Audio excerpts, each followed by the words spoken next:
Today we are myth busting beliefs about breathing that keep you stuck.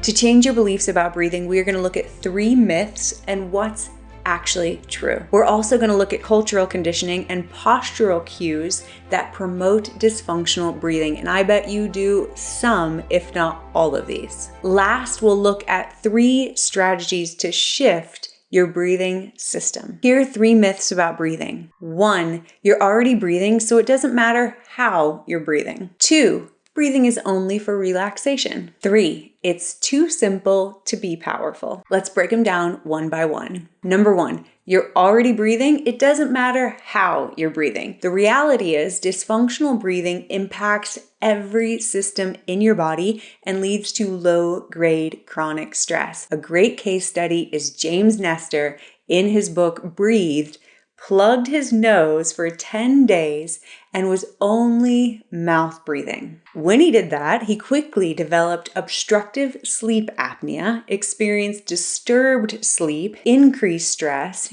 increased blood pressure, decreased heart rate variability, which is an important marker for adaptability and also immune function. He experienced a higher pulse, general malaise, and brain fog. Now, when he did the inverse and taped his mouth shut so he was only breathing through his nose, everything changed. He experienced his positive sleep. The sleep apnea went away. Decreased stress, decreased blood pressure, increased heart rate variability, more energy, more aliveness, more clarity. So the truth is how you're breathing matters, and you want your default setting to be functional breathing, which is in and out through the nose, driven by the diaphragm, slow, soft, and subtle. We'll break down the why behind each of those parts in a moment.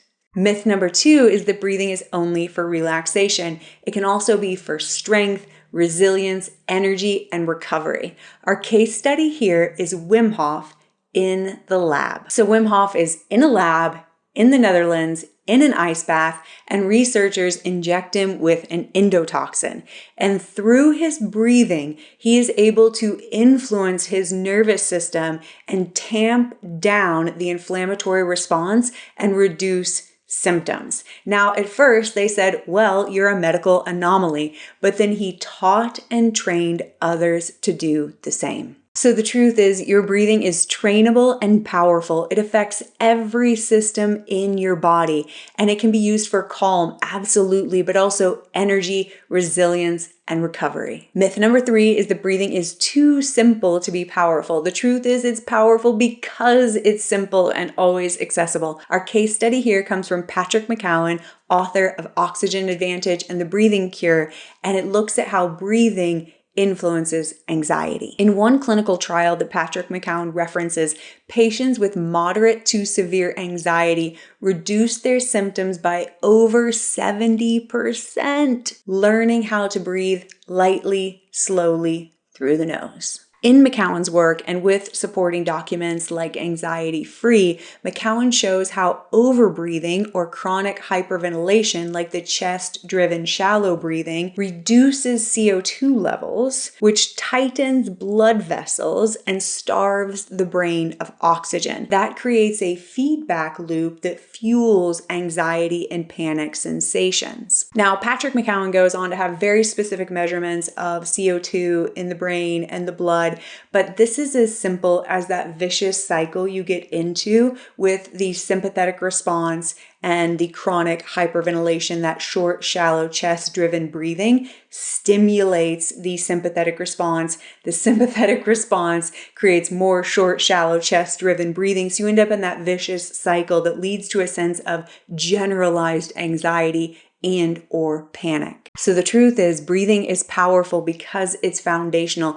You are breathing approximately 20,000 times a day. So that's 20,000 opportunities to influence your body, mind, and nervous system positively. For big benefits from breathing, you want functional breathing to be your default setting. So what does that mean? It's breathing that is driven by the diaphragm, in and out through the nose, slow, soft, and subtle. There is minimal movement in the chest and shoulders, also minimal movement in the belly. And we're going to unpack each of those points driven by the diaphragm, in and out through the nose, slow, soft, and subtle, as well as some of the postural cues and conditioning that may be creating dysfunctional breathing. Why driven by the diaphragm? The diaphragm is the engine of your body. It's like a big pump that's massaging your abdominal organs, creating a vacuum to pull air in through your lungs. It even massages your heart.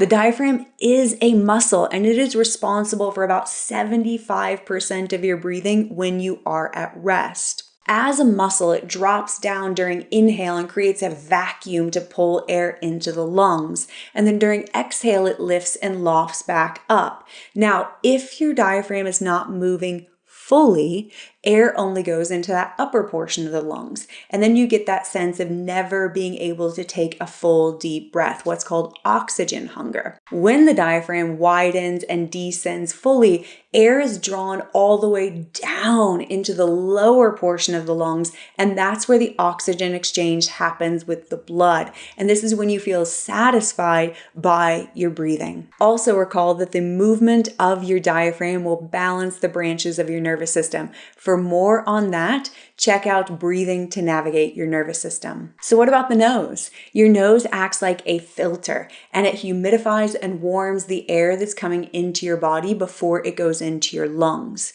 Breathing in and out through your mouth just does not have the same effect and filtration system. Breathing in and out through your nose also generates nitric oxide, which is one of those miracle molecules that once you start reading about it, seems to have every benefit under the sun. But if we're going to pick out one benefit, nitric oxide dilates blood vessels and aids in oxygen delivery. Breathing in and out through the nose also seems to impact heart health, like lowering blood pressure. So what about slow, soft, and subtle? When you breathe slowly and take in less air, the carbon dioxide levels in your blood come up just enough to widen your blood vessels, and this improves tissue and brain oxygenation. The CO2 pathway also stimulates the vagus nerve for relaxation and lowers your heart rate and increases emotional regulation. It also seems to alter brain waves, in particular increasing alpha waves and a state of well-being. The tricky thing about breathing is it influences all systems in your body. So you start talking about it and the benefits, the impacts are vast. And I think that vastness makes it hard to understand and embrace. But stay with me because you might be having a Mount Stupid moment. Before learning about breathing, you're breathing unconsciously and ignorance is bliss. You're at the height of Mount Stupid.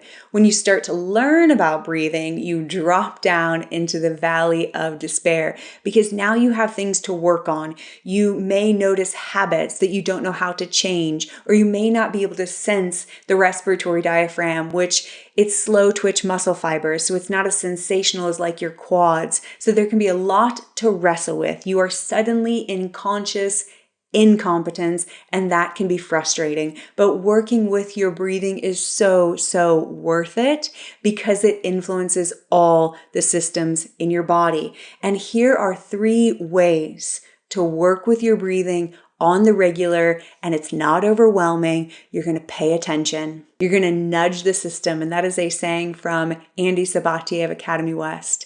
And then notice the difference your breathing makes in your body, in your mind, in your nervous system. I can guarantee that as you start to work with your breathing, it will be challenging because of cultural conditioning, postural habits, movement cues you've gotten, nervous system settings, and also just the mental agitation and frustration of working with something so deep and so intimate in your body. So let's break down some of what's going to come up. Cultural conditioning. How many times have you been told to stand up straight, pull your shoulders back, suck it in? All of these create dysfunctional breathing. In particular, lifting yourself up, pulling the shoulders back pushes the ribs forward. And then it's difficult, if not impossible, for the respiratory diaphragm to move fully and freely, especially descend on the inhale. Now, the suck it in, again, lifts the diaphragm up, and it can create an inverted breathing pattern where we're pulling the diaphragm up on inhale and then bearing down, kind of pushing on the pelvic floor during exhale. And that can lead to like inguinal hernias for men and pelvic floor dysfunction for women. A lot of movement cues also create dysfunctional breathing. For example, many of us inhale arms up, and again, it's that same ribs forward postural pattern, and the diaphragm gets locked upward and it can't descend fully and freely during the inhale. The bandha cues in the yoga tradition are very problematic. For example, with Mula Bandha, you're taught to engage the pelvic floor, lift it up, keep it up forever and ever, amen. And this can create a lot of tension in the pelvic floor, which is meant to move in rhythm and in tandem with the respiratory diaphragm. Uddiyana Bandha is often taught as suctioning out the abdomen and lifting the respiratory diaphragm up and in, again creating a dysfunctional breathing pattern. Similar are core cues like pull your navel towards your spine. These will restrict the movement of the respiratory diaphragm, and if the respiratory diaphragm is not moving freely and fully, then it's not influencing the pelvic floor diaphragm, and those two moving together in relationship create intra-abdominal pressure, and that gives you this solid core that you're looking for. And if you have inverted breathing, you will never find, no matter how much core exercises you do at the time. There are also nervous system settings that will create dysfunctional breathing. For example, if you're in go, go, go, do, do, do, sympathetic overdrive, you're likely to get into that short, shallow chest breathing, that chronic hyperventilation that leads to more stress, more anxiety, and then you're in that vicious cycle. Similar but different, when you're in a dorsal vagal shutdown or burnout, a lot of your biological markers are very low, very slow, and your breathing can be slow too, keeping you in that nervous system state. And the last thing that will make this challenging is the mental agitation, frustration, and confusion about doing this, doing it right, all of that programming. This is not about right or wrong. It's about a relationship you are building with your body. And if you get into black and white thinking, it's miserable. But if you treat it like an exploration, a discovery, then it can actually be fun and exciting. If you want to explore and experiment with your breathing with the supportive community, join us for the Fall in Love with Your Breathing Challenge. It's 10 days, 20 minutes a day, a rotating roster of fabulous teachers leading live guided breathing sessions. You also have access to the replays and other online resources. Best of all, it's 100% free, 1000% powerful. It can change your life. Join us. There's no risk. No risk. It's amazing.